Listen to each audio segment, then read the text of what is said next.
Not So Obvious Watches. I'm Pete McConville, and today is my fourth try at a particular video, and that video is a comparison between the Frederique Constant GMT and the Mido Multifort GMT.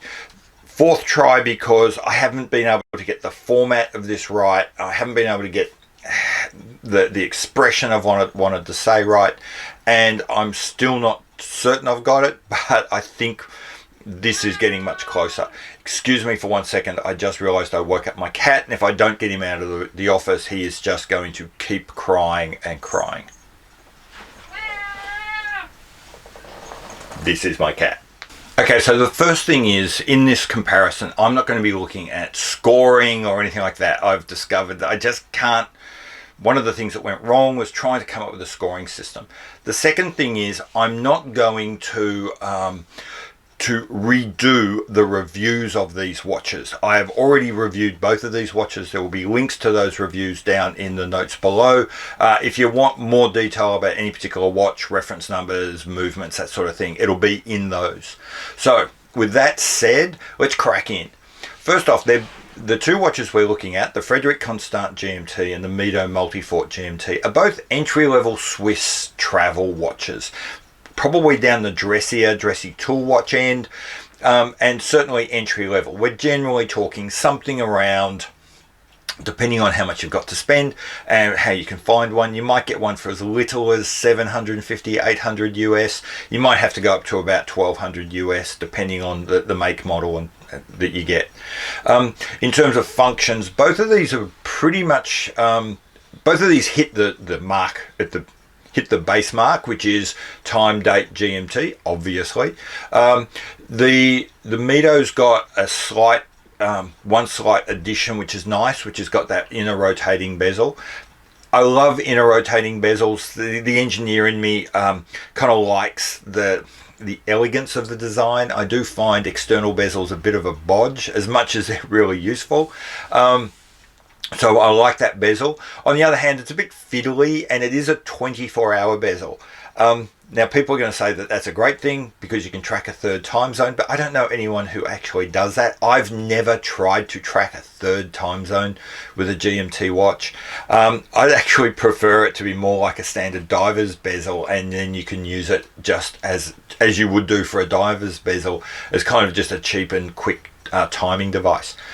So that's a good thing, but not a great extra that comes with the Mido. The Frederique Constant, on the other hand, has a brilliant extra, and that is in its movement. The Frederique Constant movement, the base movement, is just an SW200. And if you know this sort of what's going on here, you'll know that the SW200 is not a GMT movement. The GMT movement, the GMT functionality in the Frederique Constant comes from a dedicated module that they build themselves, which means they can cut themselves free from the crappiness of the ETA 2893 implementation.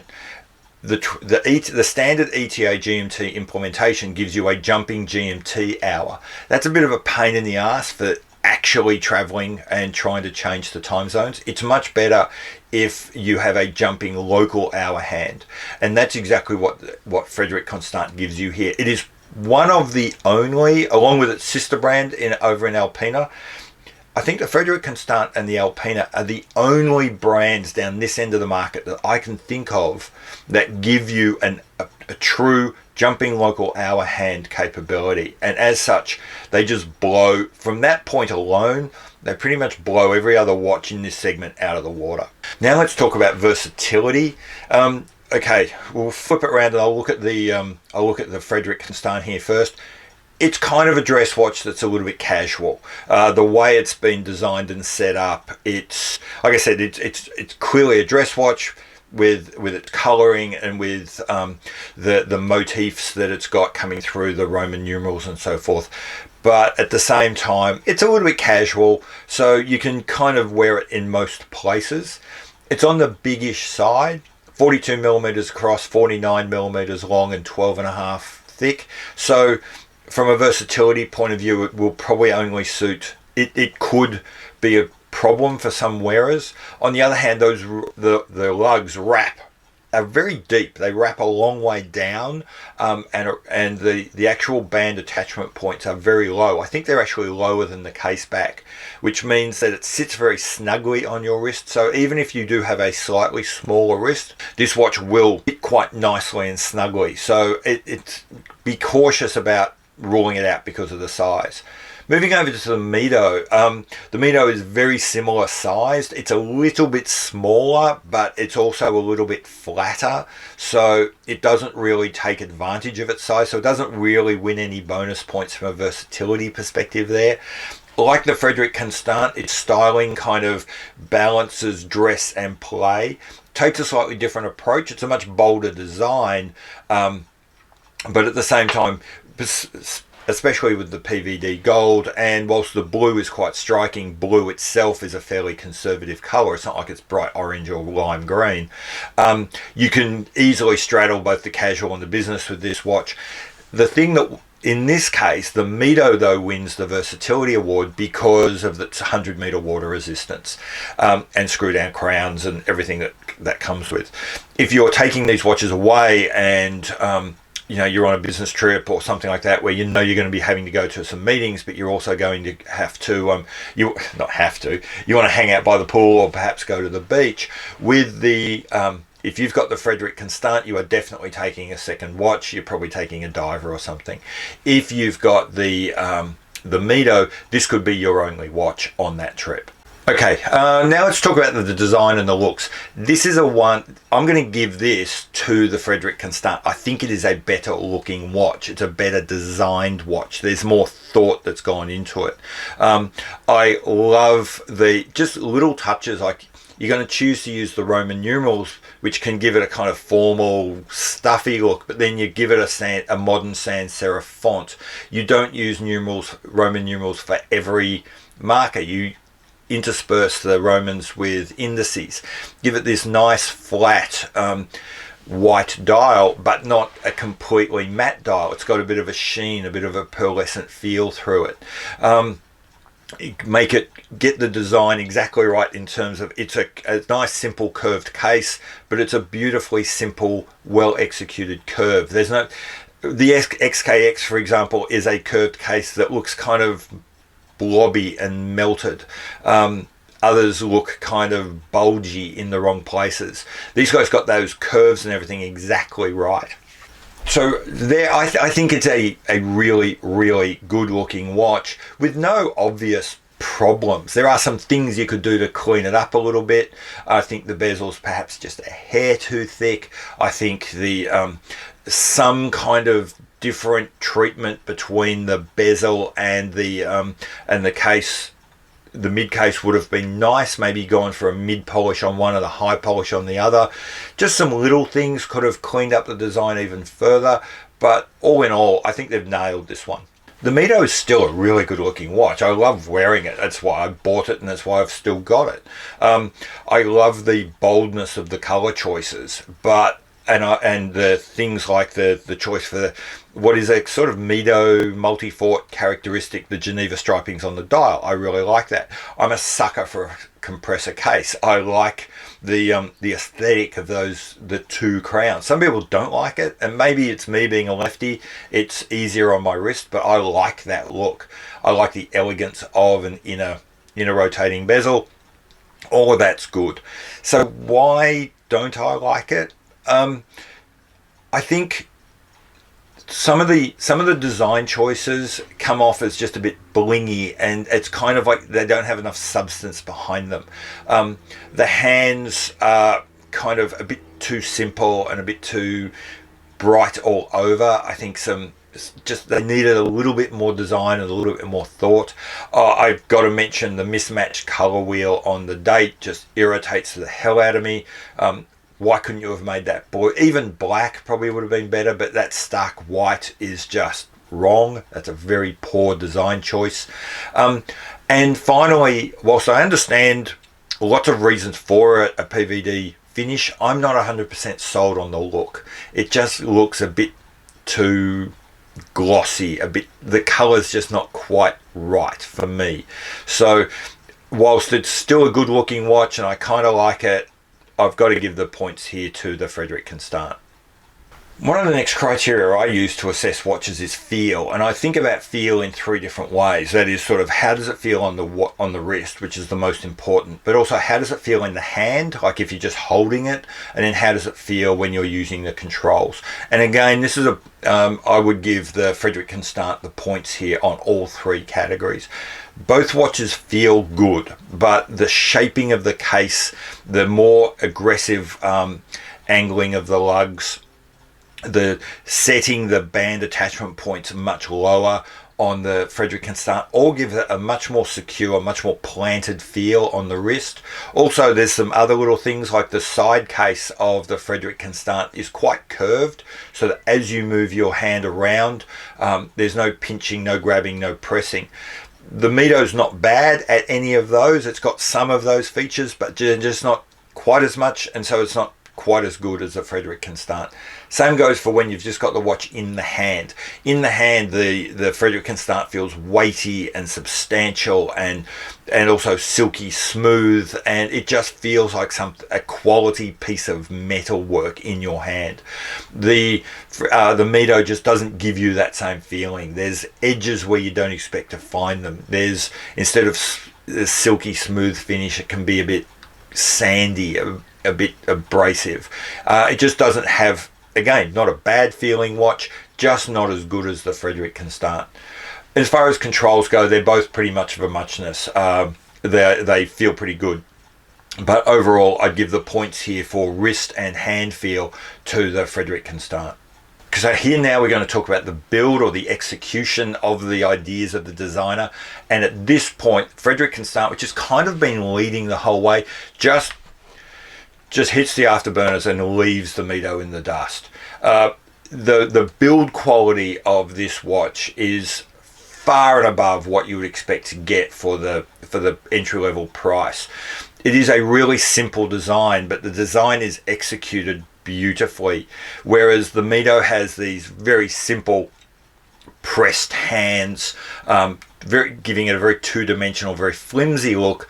The hands on the Frederique Constant are these beautifully rolled, really substantial pieces that are incredibly highly polished, so that they, from some lights, they look black and stand out all the way, and then when in other lights, when they're glossy, then the indices are in a different position and they go black, and you can see where you are. It's the execution of the dial on the Frederique Constant is just outstanding. And then the further you go into the Frederique Constant, the more you see these little design touches. So, like, for example, the finishing on the sides of the indices, the sides of the Roman numerals, is as highly polished as the tops, giving you it's that design, it's that build that gives you some of the wonderful light play that you get off this watch.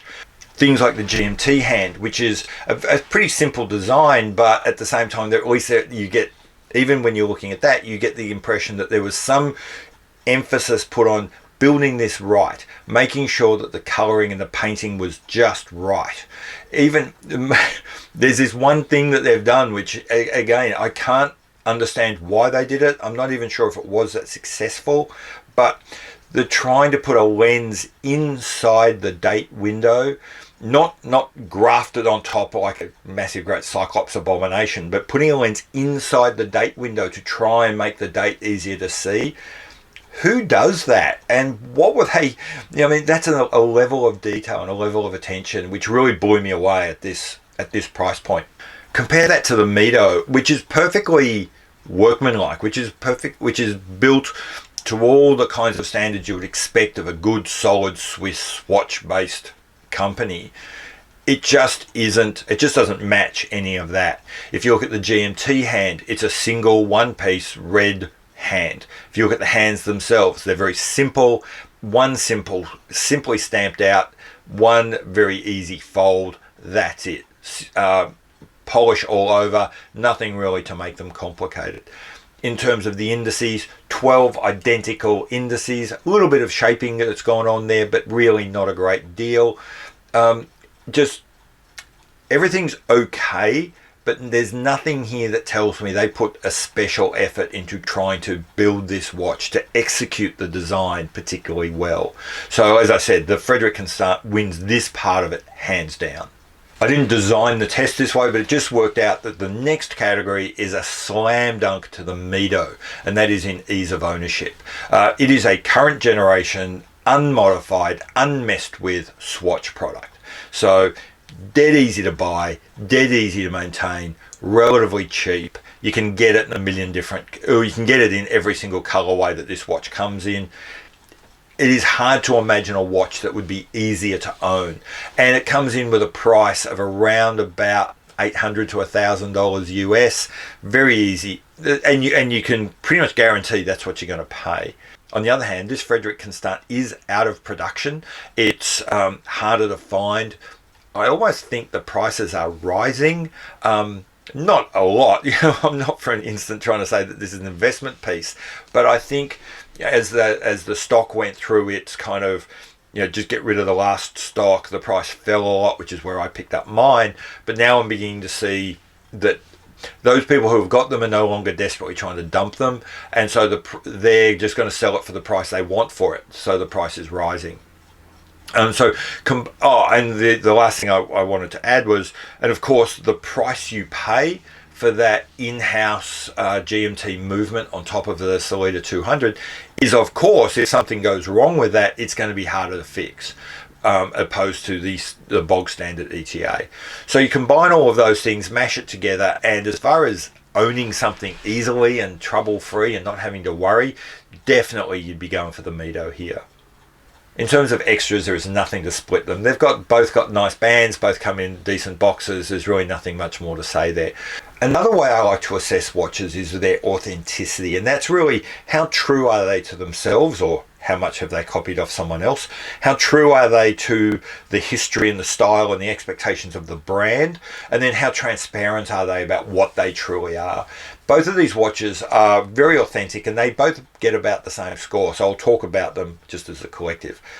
Both of these watches stay well within the swim lane of their respective company. It's interesting, Frederique Constant, now owned by Citizen, but originally set up by two Dutch entrepreneurs, really reflects the kinds of, if I asked you for the stereotype of sort of Dutch businessman, that steady, conservative, solid, well executed kind of stereotype really comes through in this watch. Likewise, if I said to you that I've got a Swiss watch after takes its name from a Spanish word, which the Mido does kind of encapsulate that. Yeah, it's Swiss and it's solid and it's well built, but there's also this touch of flair and playfulness and boldness that you might expect from that Spanish Mido in the name. So they both really do reflect where they're coming from. They reflect their brands quite well. I can't see any indication that either watch is modeled off or takes specific features off any other watch. So from that point of view, they're both pretty cool. In terms of transparency, both watches do exactly what they say on the tin. There's no faux divers here, no faux patina, no pretending to be something they're not. So they're both very authentic watches, and there's really nothing to split them there. Now it gets even more complicated. We're going to talk about the sort of the social power of these watches and where they fit. Okay, so they're both entry-level watches. So as soon as you walk into any kind of watch geeky community, they're all going to know that you're wearing an entry-level watch. Having said that, I think it's fair for you to know that Frederique Constant has a kind of mixed rep out there in the watch geek community. Yeah, they're new, but they're also they're Swiss, but they're also very new. They do tend to recycle a lot of classic themes, and that's led to them being accused of being a homage brand. I personally do not think that is valid. I don't think that is an accurate description of how they design watches, but other people do, and so should be aware of that if you're going to invest in Frederique Constant. You should know how other people are going to see that watch. Mido, on the other hand, is not independent in any way, shape or form. It's clearly known to be part of the Swatch group, but for some reason it's kind of a bit of a culty favorite of the Swatch group. It's not one of the massive sellers. It's not like Longines or something like that, which is like out in your face all the time. So even though it is part of a massive group, there is I won't say a cult following, but it is a bit of a fan favorite, the Mido. So from that point of view, I'd probably say in the watch geek community, you're more likely to get a bit of a nod of appreciation from those watch geeks if you're wearing the Mido than the Frederique Constant. Take it out of the watch geek community though, and that reverses completely. In the normal, amongst normies, people that aren't like us and don't geek out on watches, the Mido can look, yeah, it's bold and it's exciting, but it's a bit generic. It could have easily come out of, one of these new Asian manufacturers. Whereas to a normie who's not part of the watch community, the Frederique Constant is absolutely and clearly a Swiss watch. People look at this and they say that's what a Swiss watch would look like. So from a social power point of view, you kind of pick your poison. If you're hanging out with a lot of watch geeks, then I'd probably angle more towards the Mido. If on the other hand you're going to be wearing this around a lot of people who don't pay attention to watches at all, but they might notice that something's kind of nice on your wrist, I'd probably be going towards the Frederique Constant. So the upshot is, I don't think there's a clear winner in this comparison. I can't say buy this watch because it's clearly better than this watch. But what I think we can say is, depending on who you are and what you want to do, there is a watch which is clearly better suited for you out of these two. If you have a larger collection, if when you travel you like to take a couple of watches with you, if you travel a lot, if you travel a lot and you associate with a lot of people who are not particularly watchy, then the Frederique Constant is absolutely the watch you want. It is better built, better looking. It looks more like a classic Swiss watch to normies. It's just better at what it seeks to do, and therefore it's probably the better watch for you. If on the other hand you don't like to travel with lots of watches, if you travel, you're going to be traveling with this watch alone, or maybe you don't even want to have a big collection of watches, you want one GMT watch, then clearly the Mido is the watch for you. It is the only watch which gives you the ability to travel with only one watch and not have to worry about avoiding water. It is the watch which is going to be easiest for you to repair. It is going to be the watch which is easier for you to find. So I think the price the Mido pays for that is by being sort of easier to find, easier to manage, broader in scope, is that it's less focused and in the details simply not as good as the Frederique Constant, but it is a much better all-rounder. So in summary, you've got a couple of GMT watches, you've got a larger collection, you really want to focus on doing this particular watch as good as it can be, go for the Frederique Constant. If on the other hand, smaller collection, maybe this is your only GMT watch, when you go away you want it to be a sort of jack of all trades, then the Mido is definitely your watch. That is how I would sort of summarize these two watches, and I think that's what comes out of this comparison. So I hope that helped. I hope that was interesting for you. I've been Pete McConville. This is Not So Obvious Watches. Please subscribe and we can keep building this channel together. Leave comments below. If you've experienced these watches, have no hesitation in telling me that I'm wrong, or I'd much rather you tell me I was right. But if you think I've got something wrong, let me know and we'll talk about it in the comments. Thanks very much. Bye.